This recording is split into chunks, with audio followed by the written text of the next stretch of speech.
Hi Pisces! Welcome po sa ating channel at ito ang inyong daily Kabay Tarot reading for December 15, 2024. Please be reminded kung naka-resonate kayo, comment down. Kung hindi kayo naka-resonate, ibigay niyo po sa iba kasi channel reading po ito. This is for you Pisces ngayong December 15, 2024.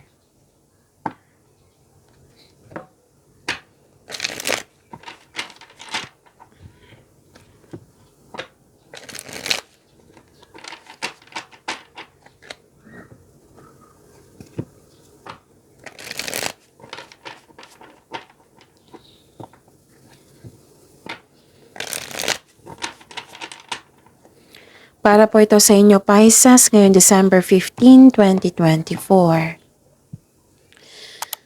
Maraming salamat po sa inyong patuloy na suporta at maraming salamat din po sa mga hindi nag-skip ng ads. Gamitin ang reading na ito bilang gabay lamang sa mga hindi pa nag-subscribe. Subscribe na po kayo at click bell notification para malaman nyo na may bago tayong video. Para sa mga gustong magpa-reading po, may lumabas dyan sa screen nyo ngayon. Panoorin nyo po at sundin ang instruction. Calling the attention sa mga suki ko dito na Pisces, open na po inyong monthly Kabay Tarot reading for December 2024. May 6 months from now reading tayo at love life reading po. So message me Pisces for schedule. Maraming salamat po.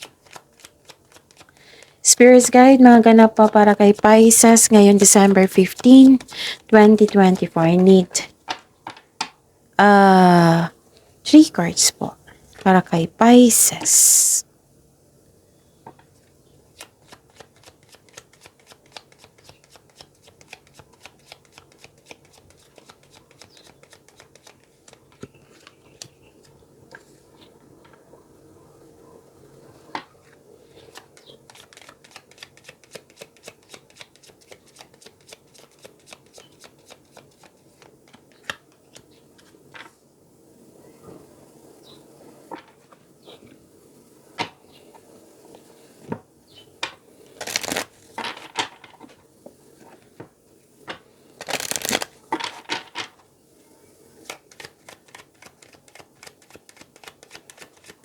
Spirits Guide, mga mensahe po para kay Pisces ngayong December 15, 2024. I need 2 cards po.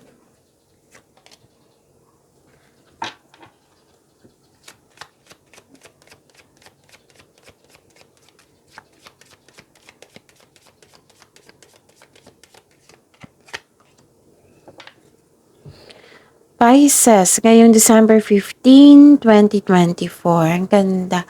Nakita ko dito nagkaroon ng new beginning.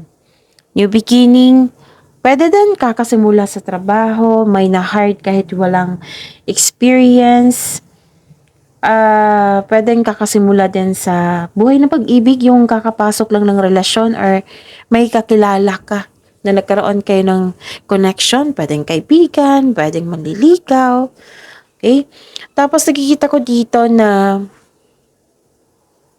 may humingi ng attention sa inyo. Pwedeng inner child nyo ito or literal na bata. May concern din kayo sa immature na tao. Nakikita ko dito na binigyan mo ng action yung matagal mo ng plano, desisyon, ideas, puro movement. Naging busy kayo ngayon. At saka, pwedeng may lakad kayo ngayon. Yung kailangan magbiyahe. Kahit sa city proper, may lagat kayo sa crossing. Basta may nakita kong biyahe dito. Pwede din na malayong lugar ito. New journey, adventure. Pwedeng uuwi kayo para magbakasyon. Bakit na ako napawaw kanina? Kasi nakita ko dito, may prosperity. Wow, cash flow, maraming transaction. Diba sabi ko kanina na expect na magiging busy kayo ngayon. Yung magiging busy kayo, pero worth it naman kasi nagbigay ito ng malaking pera sa iyo. Pwedeng may dumating na opportunity na magbibigay ng financial stability sa iyo or financial growth. Nakikita ko dito na marami kayong ginagawa. Yung binayaran yung serbisyo. Ganun. Pwedeng sweldo nyo to, 13th month. Pagkakataon, opportunity na magbibigay sa ng financial stability. Cash flow, ang ganda. Malaking pera to ha, na parating sa inyo, Pisces. So, claim it. The time is right to access and master your abilities. Do so with humility and control. And pay attention kayo sa powerful message is being communicated to you now. Spirits guide, ano po yung energy ni Pisces ngayong December 15, 2024?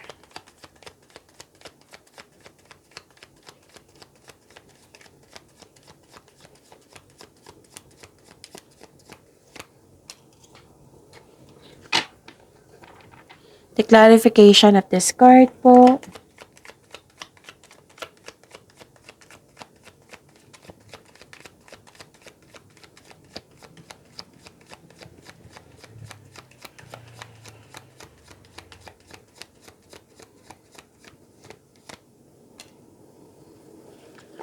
Okay, Pisces. Kung may narinig kayo or may nakita kayong repeating message, meaning to say, pinupush yan ng card sa inyo. Kasi ang ilan sa inyo hindi pa binigyan ng attention. Yun. So, give attention kung maaari po. At kung maaari din po, bigyan nyo po ng solusyon at aksyon. Remember, Pisces, at the end of the day, alam mo na ikaw lang taong may kagayahan at responsable na gumawa ng sarili mong katotohanan at kinabukasan. So, ano yung energy ni Pisces?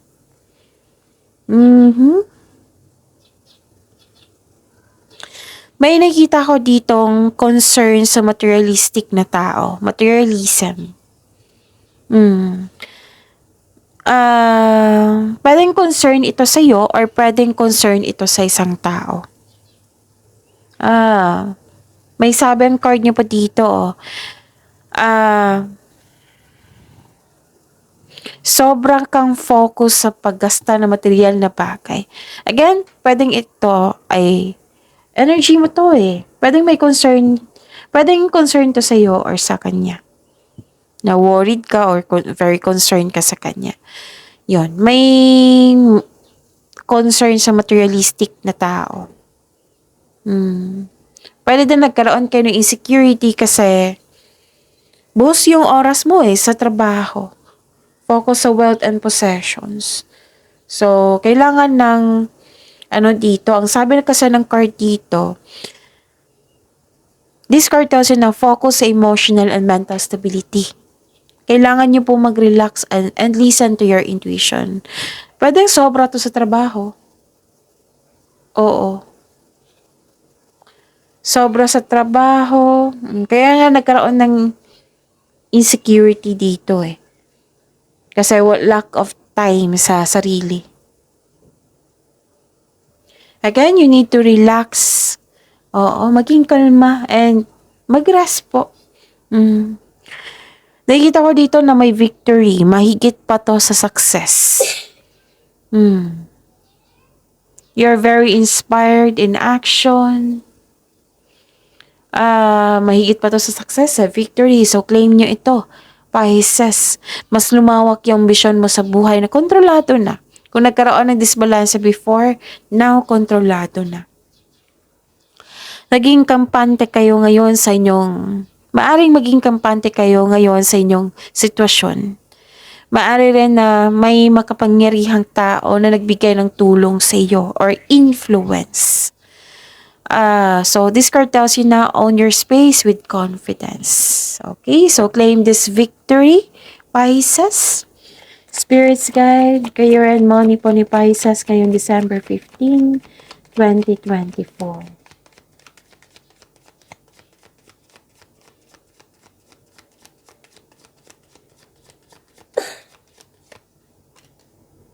And the clarification of this card po.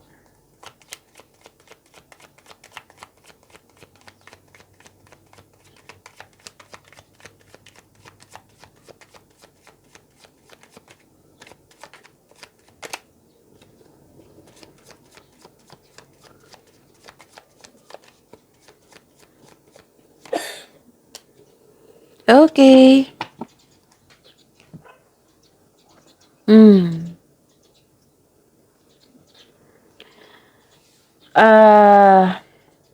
Pisces, sa inyong career and money.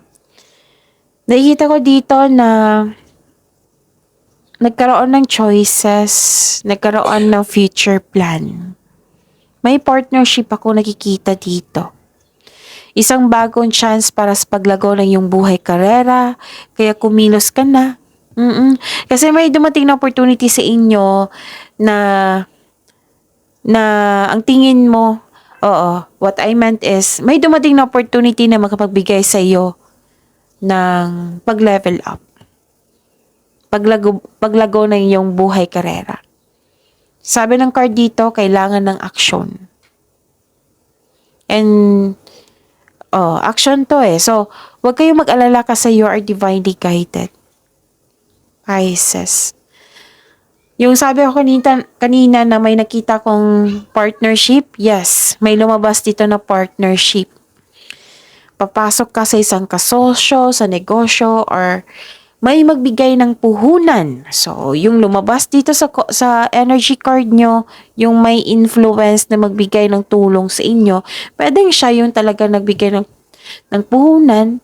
Kasi may lumabas din dito sa inyong career and money na isang partnership na magbibigay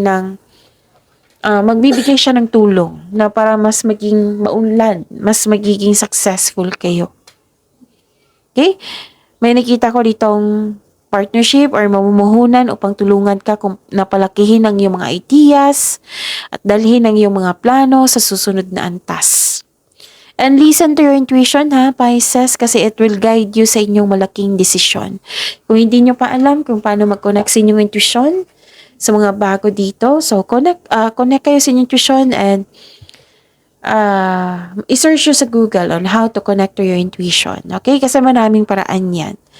Ang sabi ng card dito, ang iyong buhay ay patuloy na yumayabong kapag sinunod mo yung spiritual path, yung sinasabi ng intuition nyo, and explore new direction. May ambition o ideyang gustong gawin. So, this card asks you na maggawa ng mga plano para sa hinaharap. Mag-ingat lang kayo sa pagiging mainipin. Okay?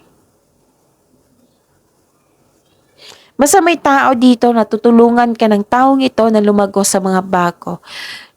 Tutulungan ka ng tao na ito para magiging successful ka. Yes. Ano pa?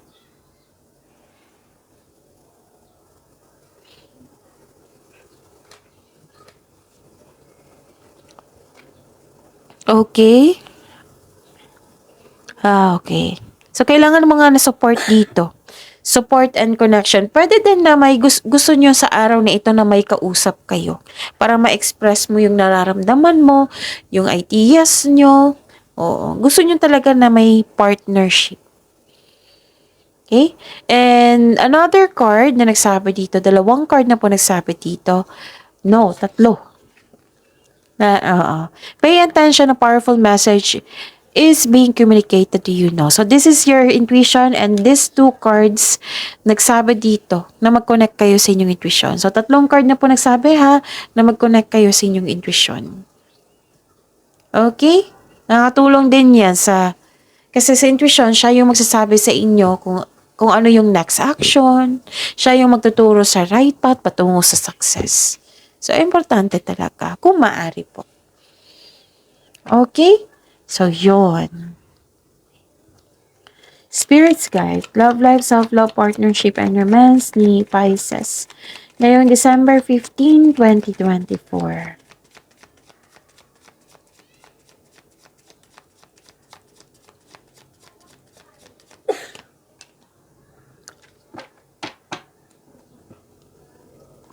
And the clarification of this card po.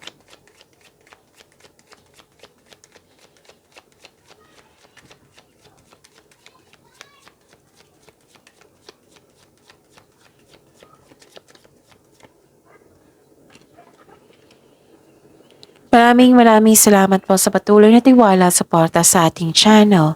At maraming salamat din po sa mga hindi nag-skip ng ads. Okay. May concern kayo sa immature na tao na ayaw makinig. Parang hindi mo nagustuhan yung message niya sa'yo. Nagkaroon din ng frustration dito kasi parang walang progress sa iyong buhay, sa love life, sa connection sa isang tao. Gusto mo mag-shortcut para matapos na. May ganyan. May nakita kong ganyan. Okay? Pagpaplano ay kailangan dito eh. Huwag po daw kayong magmadali. Pagpaplano po ay kailangan. Okay? Ano pa? Kailangan nyo ng pahinga dito. Pisces, kasi nakikita ko dito wala kayong pahinga. Wala kayong sapat na pahinga. Pwedeng, natulog naman ako. Miss Jack. Pwedeng hindi sapat yung pahinga or tulog. Kasi sinabi dito,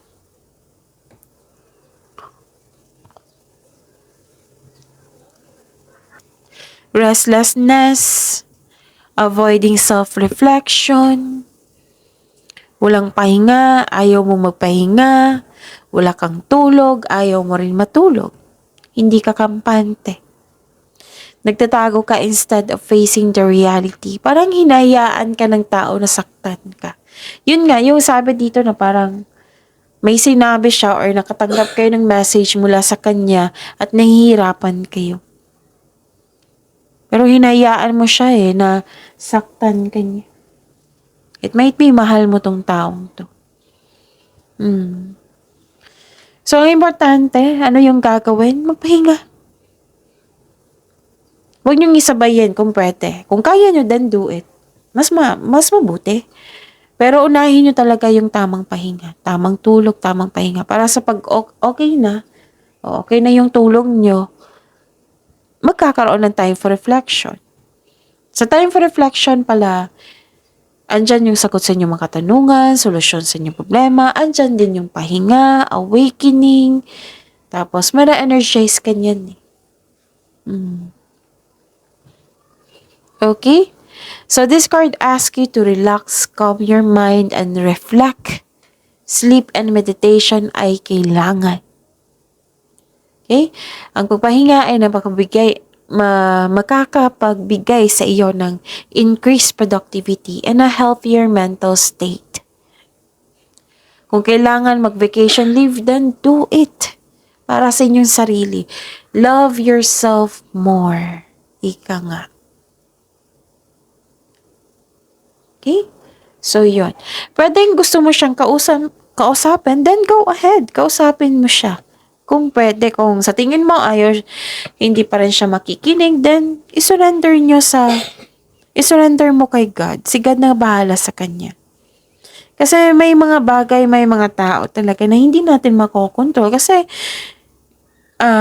individual eh. May free tayong magkaroon ng choices. So, yun. May change. Kailangan may pagbabago eh. Pagtanggap sa mga nangyari. Oo. Pero, bago kayo gumawa ng desisyon, plano, pahinga. Yan yung kulang dito eh.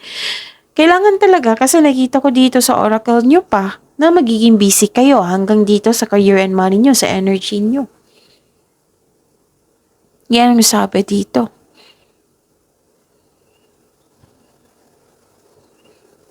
So, kung hindi nyo na makontrol ang isang sitwasyon, ang isang tao, let it be. Dito tayo mag-focus sa makontrol nyo. Kasi kung hindi nyo makontrol yung isang bagay, tapos pipilitin nyo, mas magiging yung masasaktan lang kayo. You have to love yourself more. Okay? Magbigay halaga sa inyong sarili. Lalo na yun sa pagtulog ha. Kailangan talaga yan. Hindi kayo makagawa ng plano. Hindi kayo makagawa ng desisyon, tamang desisyon, solusyon, kung walang tamang pahinga.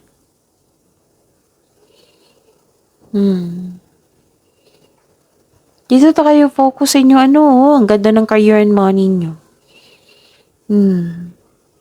Nagkaroon pa ng success. So, connect kayo sa inyong tuition, ha?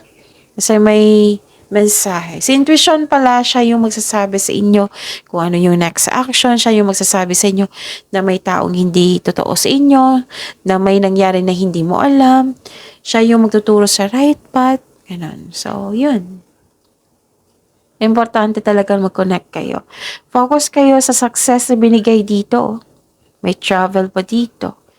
Magbigay pa kayo ng aksyon sa inyong matagal na desisyon. So yun, pagyamanin niyo po yung blessings na binigay sa inyo, Pisces. See you tomorrow. Please like, subscribe, and click the button for notification para updated po kayo sa daily tarot reading natin. Maraming salamat.